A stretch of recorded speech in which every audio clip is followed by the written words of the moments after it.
WhatsApp guys, good morning, welcome back to my channel. তো এখন বাজে 1:42 মতো, ঠিক আছে। আর হচ্ছে গিয়ে না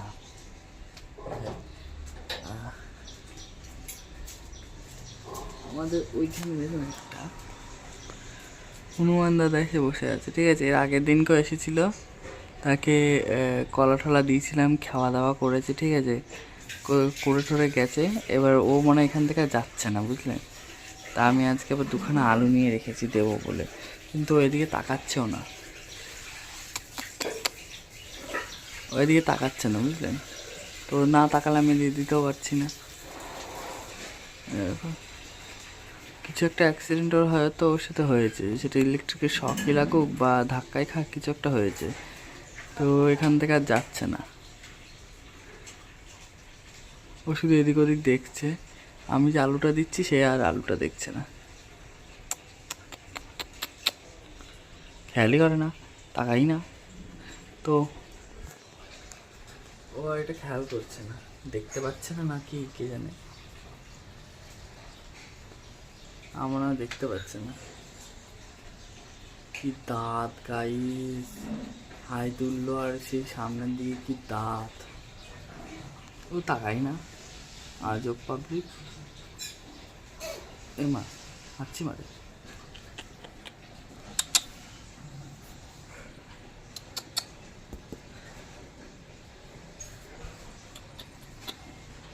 ভেরি ব্যাডলি ইগনোর করছে। চল, ও ইগনোর করছে। এগুলো থাক এখানে, যদি ছাদে উঠি চাটা খেয়ে নিই ছাদে উঠলে যদি ততক্ষণ থাকে তখন দেওয়া যাবে। চা খেয়ে নিই। 9:30 মতো বাজে। আজকে আমাদের বাড়িতে টমেটোমের চাটনি হবে বলে মা টমেটম কাটতে বসে গেছে। আর সে হনুমানটাকে তো দেখতে পেলাম না, এই যে টমেটম কাটছে মা। আমার আলু দিতে দিতে সে হনুমান চলে গেছে কোথায়, আর তার দেখতে পেলাম না। মা বললো যে চলে গেছে, নেই। আর যে আকাশটা কেমন, এখন রোদটা উঠলো একটু আগে কেমন মেঘলা মেঘলা টাইপস ছিল, এখন যদি রোদটা উঠেছে আস্তে আস্তে গরম পড়ে যাবে। কালকে রাতের দিকে কার কার গরম লেগেছে আমি জানি না, আমার গরম লাগছে। সেই জন্য আমি কম্বল গায়ে দিয়ে শুলো, কম্বলটা সরিয়ে দিয়েছিলাম, দিয়ে তারপরে শুয়েছিলাম। আজকে সময় হলে হয়তো এই অ্যাকুরিয়ামের জলটা চেঞ্জ করতে হবে। এখন খেয়ে দিয়ে দেখি যদি সময় হয় তো অ্যাকুরিয়ামের জলটা চেঞ্জ করবো, কারণ এটা অনেক দিনকার জল হয়ে গেছে, অনেক দিনকার শীতকালের সময়কার জল, বুঝলেন। শীতকাল প্রায় যেতে বসেছে, তো এটা আমাকে ক্লিন করতেই হবে আজকে, নাহলে আর হবে না।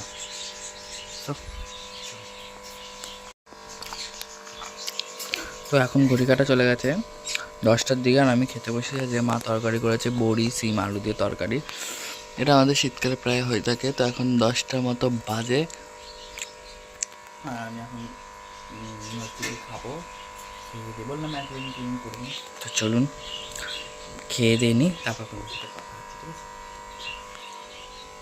আলু কুমড়ো দিয়ে চিংড়ি মাছের সাইজ দেখতে পাচ্ছেন, বড়। সেই আমার মা সকাল থেকে উঠে আজ রান্না বসিয়েছে, আজকে 11টার মধ্যে রান্না শেষ, 11টার মধ্যে রান্না শেষ করবে। আর এখানে আমি এই যে ছোটো অ্যাকুরিয়ামটা পাচ্ছি, হাফ হাফ করে এখানে মাছগুলো নিয়েছি, এই যে দাঁড়ান, এই যে, ঠিক আছে। আমার মা সেই সকাল 7টা থেকে রান্না বসেছে, রোজই বসে 7টা থেকে রান্না। আর আজকে আমার মা বলেছে 12টার মধ্যে রান্না শেষ, সব রান্না কমপ্লিট। আমার মাছ টমেটোমের চাটনি সব হয়ে গেছে, শুধু এই চিংড়ি মাছগুলো ভাজা হবে, হলেই কমপ্লিট, বুঝলেন। এই দেখুন লজ্জা পেয়ে গেছে আমার মা, লজ্জা পেয়ে গেছে আমার, লজ্জা পেয়ে গেছে। সকাল সকাল সকাল আর আমি হচ্ছে গেছি, আমাকে শ্যাম্পু করতে হবে, কারণ আমার চুলের অবস্থা খুব খারাপ হয়ে রয়েছে। যেহেতু কালকে তেল দিয়েছি, পরশু দিন এত তেল দিয়েছে আমার ঠাকমা যে পুরো তেলে চুপচুপা হয়ে রয়েছে, ওই জন্য আজকে শ্যাম্পু করতে হবে, বুঝলেন। টাটা, খাবো খাবো, চলুন চলুন বসিয়ে নিয়ে আসি। তো প্রায় 1টা মতো বাজে, আমার পুজো দেওয়া হয়ে গেল কমপ্লিট। এবার হচ্ছে ঘরের দিকে যাই, চলুন।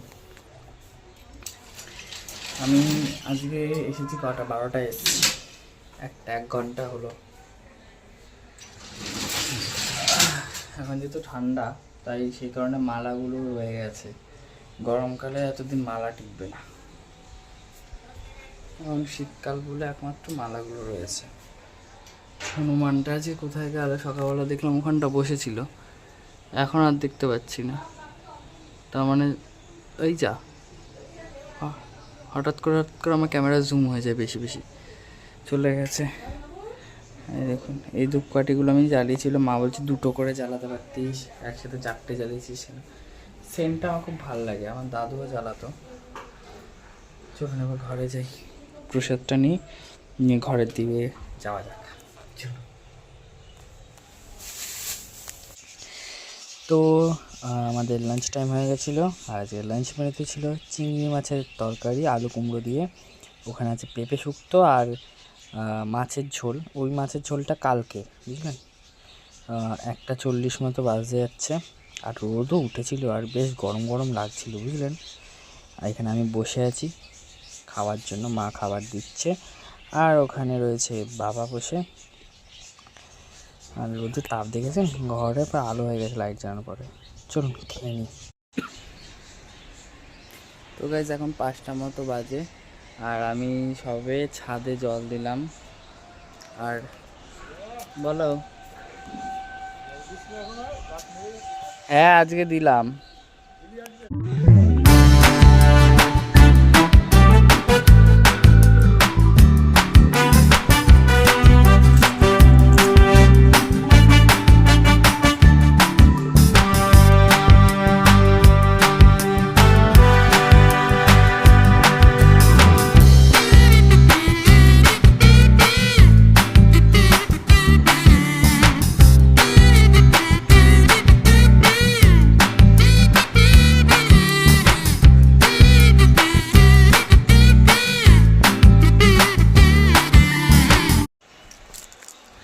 তো হচ্ছে কি, এবারে কাকুটা জিজ্ঞাসা করছিল যে গাছে জল দিচ্ছিস না, যে হ্যাঁ দিয়েছি। আসলে 2 দিন দেওয়া হয়নি, বাড়ি ছিলাম না, শুটে গেছিলাম জানেন। কালকেও আমি বাড়ি ছিলাম না, একটু বেরিয়েছিলাম 3:30-টের দিকে, আর বাড়ি আস্তে আস্তে 6টা বেজে গেছে, তারপর জল দেওয়া হয়নি। আর তো আজকে আমি সদ্য জল দিয়ে উঠলাম। আমার বেল গাছে ছোটো ছোটো ছোটো ছোটো নতুন পাতা ছেড়েছে, আর এত হাওয়া দিচ্ছে, এখন গরমকালের মতন হাওয়া দিচ্ছে। আর এইবারে সবথেকে দেখার বিষয় হচ্ছে যে আম গাছে ঝেড়ে বলেছে, প্রত্যেকটা আম গাছে। আমাদের এইখানে একটা আম গাছ, আমাদের না মানে আমাদের পাশের বাড়ি, এখানে একটা আম গাছ দেখুন ঝেড়ে বলেছে। আবার একটু দূরে যদি আমি দেখি, ওই যে একটা গাছ দেখতে পাচ্ছেন, ওইখানেও দেখুন ঝেড়ে বলেছে। ওই দেখুন কি ঝেড়ে বলেছে। প্রত্যেকটা আম গাছে এবছর এত বোল এসছে। ইনফ্যাক্ট কালকে আমি বিকালবেলা যেখানে গেছিলাম, সেখানে যাওয়ার আগে একটা আম গাছ পড়ে, একটা বাড়ির মধ্যে গাছটা পড়ে, সেই গাছে এত বোল এসছে আর এত বোলের গন্ধ। তো যত বেশি বোল হয় তত বেশি ঝড় বৃষ্টিও হয়। তো ফেব্রুয়ারি মাসের শেষের দিকে হয়তো ঝড় বৃষ্টি হলেও হতে পারে। এই গাছেও বোল এসছে, বাট এই গাছে এখনও অতটা আসেনি, এসছে কিন্তু অতটা হয়নি যতটা এই গাছটা আর এই গাছটা যতটা এসছে। এর থেকে বোঝা যাচ্ছে যে গরমকাল পড়ছে আস্তে আস্তে। আর গরম পড়ে গেছে, দুপুরের দিকে কিন্তু বেশ ভালো মতন গরম লাগছিল। কালকে রাত থেকে ইনফ্যাক্ট গরম লাগাটা স্টার্ট হয়েছে, কালকে রাতের দিকেও বেশ ভালো গরম লাগছিল। এবার থেকে গাছে জল দেওয়ার সময় বিধি বাড়বে, সকালে দিলেও ভালো হয়, বিকালে দিলেও ভালো হয়, এরকম একটা পরিস্থিতি হবে। চলুন এবার নিচে যাই। হাওয়া দিচ্ছিল বেশ অনেকক্ষণ, হাওয়াটা বন্ধ হয়ে গেল।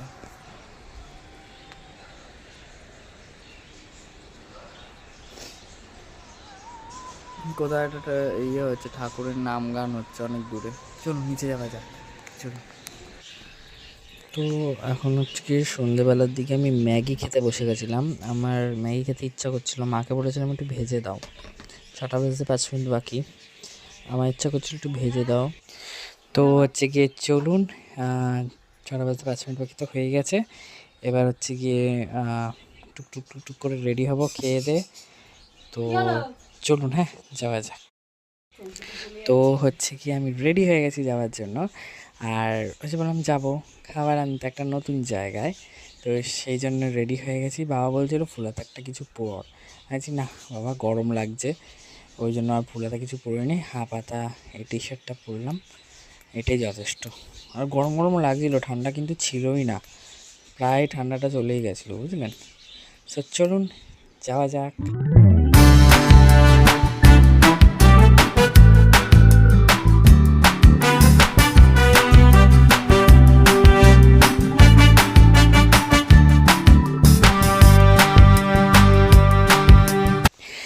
তো আমরা চলে এসেছিলাম উষাতে, যেটা নয়টি ফেরিঘাটে খুলেছে রেস্টুরেন্টটা। এখানকার দেখুন ডিজাইনটা এত ভালো লাগছিল না দেখতে। তো চলুন। হ্যাঁ হ্যাঁ এই যে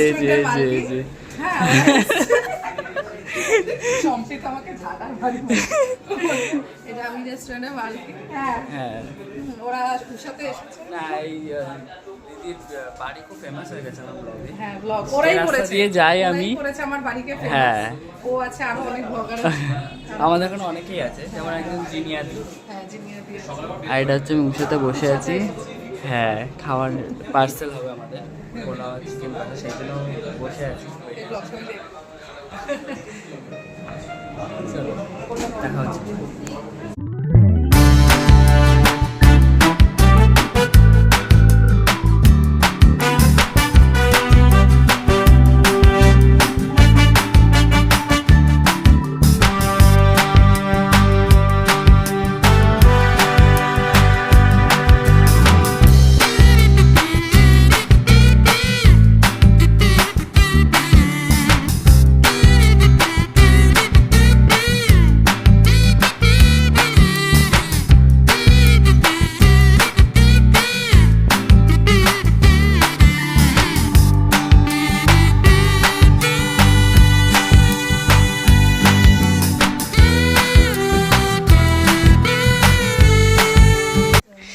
তো উষার থেকে আমরা কি খাবার এনেছি সেটা এবার দেখানো যাক। আমরা উষার থেকে এনেছি এই যে মা খুলছে পোলাও আর চিকেন। মা বলছে এটা গরম আছে, এখন খুলছি না, যখন খাবি দিয়ে দেবো। না একটু খোলো না, দেখি না কি কি কীরকম দিয়েছে, নতুন জায়গা থেকে নতুন আনলাম। তো মা ফার্স্টে এটা খুলছে চিকেন কষাটা। বাবা বলেছিল চিলি চিকেন দিয়ে পোলাও খাবে, তো ওই বৌদিদি সাজেস্ট করলো যে চিলি চিকেন দিয়ে পোলাও ভালো লাগবে না, চিকেন কষা নিতে। আমি বলছি ঠিক আছে তাহলে চিকেন কষা নাও। এই দেখুন চিকেন কষার ঝোলটা দেখুন। তো চিকেন কষার কালারটা, ঝোলটা তো দারুণ ছিল, আর স্মেলটাও ভালো বেরিয়েছিল। আর এটা হচ্ছে বাসন্তী পোলাও। এইটা হচ্ছে আজকে আমাদের ডিনার মেনু, আর জাস্ট অসাম ছিল, অসাম। তো হে গাইস 10টা 19 মতো বাজে এখন ঘড়ির কাঁটা, ঠিক আছে। সুন্দর একটা ডিনারের পর, অর্থাৎ পোলাও আর চিকেন কষা, যেটা আমাদের নতুন রেস্টুরেন্ট, নতুন না অনেক দিনই হয়ে গেছে, ফেরিঘাটে খুলেছে উষা। তো সেখান থেকে একটা দুর্দান্ত ডিনার করার পর সেখান থেকে আমরা নিয়ে এসেছিলাম পোলাও আর চিকেন কষা। আর দুটো আইটেমই দারুণ লেগেছে আমাদের খেতে, দারুণ স্বাদ, সেটা নিয়ে কোনো কথা হবে না, খুব ভালো লেগেছে আমাদের খেতে। আর ফার্স্ট টাইম আমরা উষার থেকে খাবার আনলাম। উষা যখন খুলেছিল ইচ্ছে ছিল যাবো খাবো, বাট সেভাবে সময় হয়ে উঠছিল না, তো বাড়িতেই প্যাকিং করে নিয়ে আসি বলুন। তো দেখুন অ্যাকোয়ারিয়ামটা এখান থেকে সরিয়ে দিয়েছি, তো জায়গাটা বেশ ফাঁকা ফাঁকা লাগছে। তো ফাইনালি ভাবলাম প্যাকিং করে নিয়ে আসি, নিয়ে এসে বাড়িতেই খাওয়া দাওয়াটা সেরে ফেলি। তো যাই হোক খাওয়া দাওয়া হয়ে গেছে, দুর্দান্ত দুটো রেসিপি, ফ্রাইড রাইস বলছি, বাসন্তী পোলাও চিকেন কষা খাবার পর এবার একটা দুর্দান্ত ঘুম দেবো। আর বেশ গরম গরমও পড়ে গেছে এখন, তো চলুন। আর এখানে না কিছু একটা রাখতে হবে, নাহলে বেশ ফাঁকা ফাঁকা লাগছে জায়গাটা। সো চলুন, গুড নাইট, সুইট ড্রিমস, দেখা হবে নতুন একটা ব্লগে। ততক্ষণ লাইক শেয়ার কমেন্ট সাবস্ক্রাইব করতে ভুলবেন না। ডেইলি লাইফস্টাইল উইথ সৌরভ, ততক্ষণের জন্য টাটা। আজকে আমার উষাতে একটা খুব মিষ্টি বৌদিদির সাথেও দেখা হয়েছিল, আমাদের এখানেই থাকে বৌদি, তো ওখানে দেখা হয়ে গেছিলো। ভিডিওতে আছে, আপনারা দেখতে পারবেন কী কথাবার্তা কী হয়েছে, ঠিক আছে। সো চলুন, ওই দিদিও ব্লগিং শুরু করেছিল, ঠিক আছে, এখন হয়তো করতে পারে না কাজের চাপে। আমাদের এখানে প্রচুর ব্লগার আছে, আমাদের এখানে অনেক ব্লগার, প্রায় 4-5 জন ব্লগার আছে আমাদের এই জায়গাটা খুলছি। তো এখানে আমাদের প্রায় 5-6 জন ব্লগার আছে, তার মধ্যে জিনিয়া ব্লগসের জিনিয়াদিকে তো আপনারা দেখেছেন, আরও অনেকে আছে। চলুন না, যে পুকুরপাড়ের রাস্তা দিয়ে যাই সেই পুকুরপাড়ের রাস্তাটাই বৌদি থাকে। তো বৌদি বলছিল যে আমাদের রাস্তার বাড়িটা ফেমাস হয়ে গেছে ব্লগে আস্তে আস্তে। আমি বলছি হ্যাঁ, অনেক ব্লগার আছে তো প্রায় এখান দিয়ে যায় ওখান দিয়ে, জিনিয়াদির ব্লগেও বৌদি দিয়ে আসে, আমার ব্লগেও আজকে বৌদি দিয়ে আসলো, বৌদিদির বাড়িও আসে। তো ফেমাস হয়ে গেছে বৌদিদির বাড়ি আর পুকুরপাড়ের রাস্তাটা। যাই হোক, চলুন, হ্যাঁ, টাটা।